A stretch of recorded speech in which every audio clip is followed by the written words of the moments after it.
In today's video, we're going to be jumping into an update on the portfolio that I created post the election, and let's see how it's doing and what my projections are going forward. So stay tuned. Hey guys, welcome back. Drip Coach here with Drip and Farm for Poverty, where we don't trust, we verify, and operate with integrity and transparency.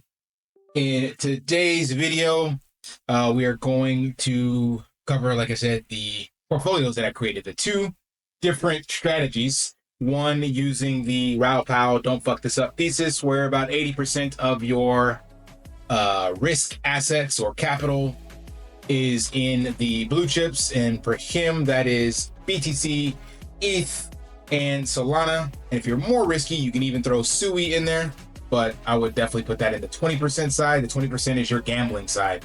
And then the other portfolio I created was for gambling on altcoins, which is based off of the crypto money flow. And this all depends on if you still believe the cycle will continue as has always been for the last 3-4 cycles previously, meaning money will flow into the economy globally. Then that will flow into risk on assets such as Bitcoin first, then your large cap, your mid caps, and your small caps. So I believe we saw a temporary flow into this. This is currently sitting on the monthly chart on Bitcoin, but that's where this candle came in here. Let's go back to the daily. It's just easier to see the notes that I have. So that all came after the election confirmation. See, I have that marked on the calendar on the 5th, and we shot up. And then Bitcoin has corrected about 30%, but it's back up now. I think it's currently sitting at 86, 87. It's reclaimed 87. That is insane. So I still was hoping to catch that 77 range, between 73, 77 that I have marked here on Binance. But I don't know. Now that Bitcoin has kind of reclaimed this 80 above 85 range, it feels like I don't know, maybe that opportunity won't come into play. It's still kind of early. We still have all the tariff and uncertainty coming into play in April. But with that being said, we can look at how it has affected the portfolio. So remember, the whole purpose of creating a portfolio is to create a strategy that you can use to, again, not fuck this up and kind of ensure that you're making the most strategic play. You're not just FOMOing into stuff based off of what crypto Twitter is telling you, or whoever in your Telegram or some random YouTube video like this is telling you to do. So you create a strategy and then you stick with it and make sure that that strategy is sound enough for your risk tolerance and based on some analysis, works with the current market conditions. So this first one I have, it was a dollar cost average strategy. It's now been 17 weeks. This is hypothetical. This is not what I am doing. This particular strategy was for people who might have felt like they missed the opportunity and bought the pump. So this one started on November 24th. So I literally started it at, I guess it's not the peak, but it was definitely post the election and the plus 20% rally we saw in Bitcoin.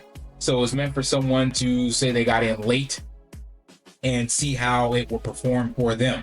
So this one allows for a person to be dollar cost averaging $100 a week. $50 of that 100 goes into Bitcoin, $30 of that 100 goes into Solana, 10 into SUI, 5 into Smoking Chicken Fish, and 5 into Doge.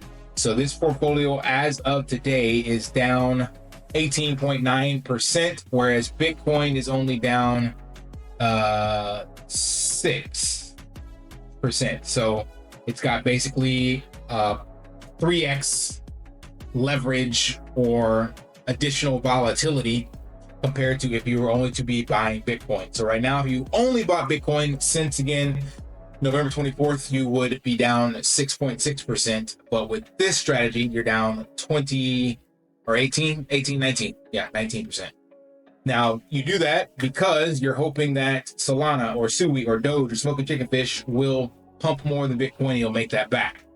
Right now, it's still too early to say what's going to happen, but I do believe that we will start to see positive momentum, especially as we get into Q2, which is, from this video, less than a week away.